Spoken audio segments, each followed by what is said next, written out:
Hey, this is Chantel with WTI. Are you looking to add a little fun to your screen printing?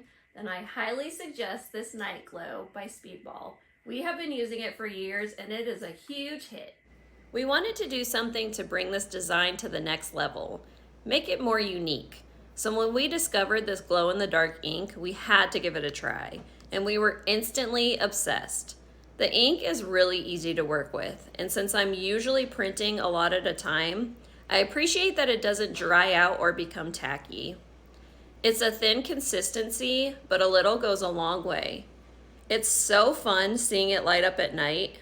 All you have to do is shine some sort of light on it and it's good to go.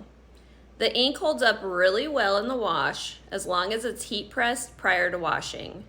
And it shows up really well on all different fabrics and colors. We have gone through so many of these 8-ounce bottles because glow in the dark is so fun, but that's just our point of view.